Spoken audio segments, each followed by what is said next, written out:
Welcome back, ladies and gentlemen, to Meat Game Day, coming to you live from the NPCAA network. Today's weekend matchups are between different ways we produce meat. That's right. From massive feedlots and CAFOs to free-range grazing and grass-fed systems, we're breaking down how each one affects land, water, and the climate. We'll look at the pros and cons of each method, talk about things like pollution, greenhouse gases, and land use, and then decide which one is the most sustainable team. I am Phil, your play-by-play announcer for today's meaty environmental showdown. I'm Sausage Saban, covering hard stats on CAFOs and feedlots. I'm Bacon Bill, here to analyze free-range and grazing systems. And I'm Pork Chop Charlie, running the environmental scoreboard and final picks. Kickoff starts with our first segment, the lineup of meat production methods. Let's meet the teams. First up, the heavy hitter CAFOs, also known as concentrated animal feeding operations. That's right. These are massive food operations where thousands of animals are packed into small spaces and fed grain to fatten up quickly. Think Black Friday crowd, but everyone's a cow. Next on the roster, we got free-range grazing, the chill, outdoorsy cousin of the CAFO. You know, these animals actually get to walk around, snack on grass, feel the sunshine. And then method 3, grass-fed and pasture-raised systems. These animals eat natural forage for their whole lives. It's like Whole Foods version of farming, more expensive, slower, but more healthier for the body and ecosystem. Finally, rounding out the lineup, mixed systems, farms that combine grazing with the supplemental feed. This is like the balanced athlete of the group, the Travis Hunter, some would say. Not as cramped as a CAFO, not as land hungry as a free-range. A little bit of everything. So that's the lineup we've got there, the big-time methods battling out for the title of the most sustainable meat production. But to pick a winner, we've got to break them down one by one. Starting with the system that brings the most, let's call it aroma. Yep, CAFOs. I'm here to present to you the heavyweight matchup of the day, CAFOs and feedlots. These operations are the Alabama football of meat production. Huge, powerful, and constantly cranking out wins, even if the rest of the world isn't always cheering. CAFO stands for Concentrated Animal Feeding Operation, which is just a fancy way to say we're eating a lot of animals in one very tiny area. Very well said, Fly. We're taking thousands of cows packed together tighter than students are trying to leave the school parking lot. Exactly. In CAFOs, animals are fed grain or corn to fatten up fast. They don't walk much, they don't graze. It's basically the all-you-can-eat buffet meat in a college dorm room. And remember, efficiency is the whole point here. CAFOs are built to produce meat fast, not to give cows a fun outdoor adventure. Let's go over the pros of CAFOs. First, the big advantage. CAFOs are insanely efficient. Animals grow faster, which means cheaper production and cheaper meat at stores. Your $1 burger, you can thank a CAFO. Next, for number 2, we have lower land use. Because animals aren't grazing, CAFOs use way less land per pound of meat. So instead of needing a giant ranch the size of Texas, you can run a CAFO in a much smaller area. And we'll round it out with number 3, predictable output. Yeah, exactly. For predictable output, they also produce meat year-round at a consistent level. It's like having the same star quarterback every season. You know exactly what you're going to get. Now we'll transition into the cons of CAFOs. Pork All right. Chop, you want to start us off? Yep, I got it. All right, number 1, waste problems. All right, now the aroma section. These giant operations produce mountains of waste, not like a little, like build your own volcano project kind of waste. Sheesh. Yeah, and when that waste leaks, it can contaminate groundwater and surface water, leading to algal blooms and oxygen depletions. Basically, your local pond becomes a green smoothie nobody orders. Jeez. Number 2, we've got greenhouse gas emissions. Wow. Basically, what we've got here is methane. Cows and CAFOs quickly produce methane like middle schoolers produce drama.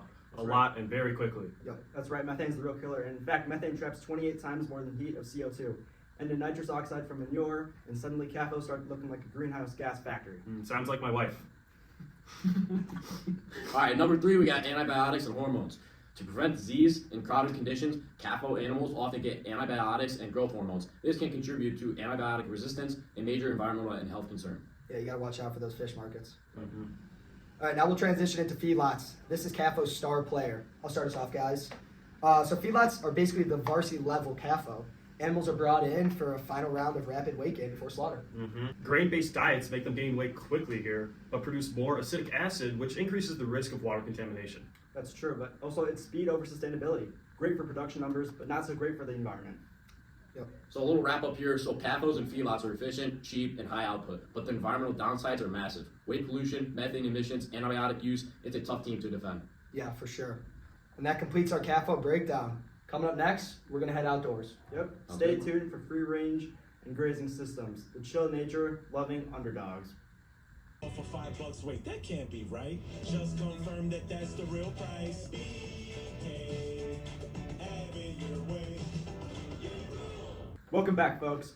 We're stepping out of this crowded chaos of CAFOs and heading into those wide open spaces of free range grazing. Think of this as the chills of the outdoors and the underdog of meat production, like those pulled pork sliders on a hot summer day. These animals actually get to walk around, touch grass, and enjoy the sunshine. Something you need to work on, Pork Chop Charlie. Jesus Christ, Phil, shut up. Hey, you're putting on a lot of pound. You need to chill yourself out. Sorry, guy.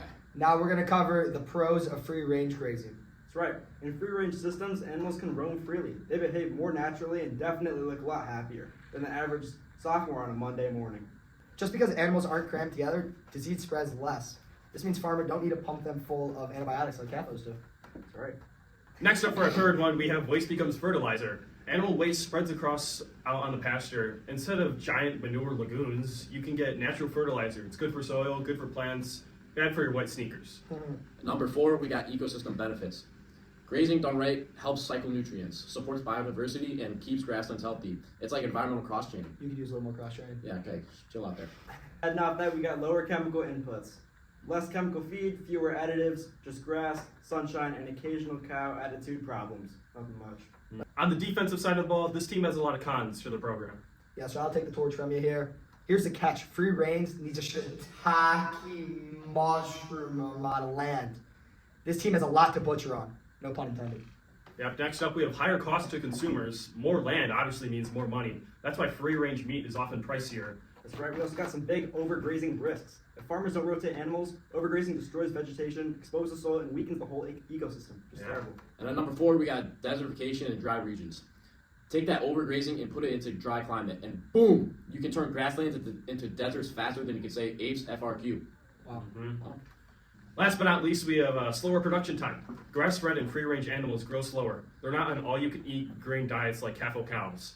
This means less production and higher prices. Well said. And, coming to a close of segment number 3, free-range grazing is healthier for ecosystems and animals, but it's expensive, slow, and needs a lot more land than those farmers have access to. It's really sustainable, honestly, only when very well managed, like I used to do back in the day. And now, coming up next, we'll look at the balanced athlete of the meat world, mixed systems. Yeah, don't go anywhere. We'll be right back. All right, team, we met the contenders: CAFOs, free-range grazing, grass-fed systems, and the balanced hybrid. But now it's time for the moment you've all been waiting for. The environmental scoreboard, where we break down how each system performs across the Keys APES categories. Land use, pollution, greenhouse gases, cost. Everything Mr. Sargent dreams about at night. At number 1, we have land use. Starting with land use, CAFOs. Low land use, you can squeeze thousands of animals into a tight space. Free-range and grass-fed, massive land use. Mixed systems, moderate. Enough grazing to help the soil, not enough to meet the entire Great Plains, though. Next, we'll get into water pollutions. CAFOs are going to have to take the L here, boys. I've done my research, and waste runoff is their signature move. Manure lagoons overflowing like a busted Slurpee machine. Free range has way less concentrated waste, so pollution risk goes down. In the middle here, we have big systems. Still some feed waste, but nothing like CAFO's chaos. For sure. Yep. And then getting into some greenhouse gas emissions, all cows produce methane, but CAFOs crank it out like they're trying to speedrun climate change. For sure. Free range and grass fed still produce methane, but because the waste is spread out, nitrous oxide levels are lower. Mixed systems, again, sit comfortably in the middle. Fewer emissions than CAFOs, more than full grazing. Heading into the fourth quarter of the scoreboard, we have cost to consumers. CAFOs easily win this one. Cheapest meat on the market. Yeah, free range and grass fed. Hope your wallet is ready for cardio.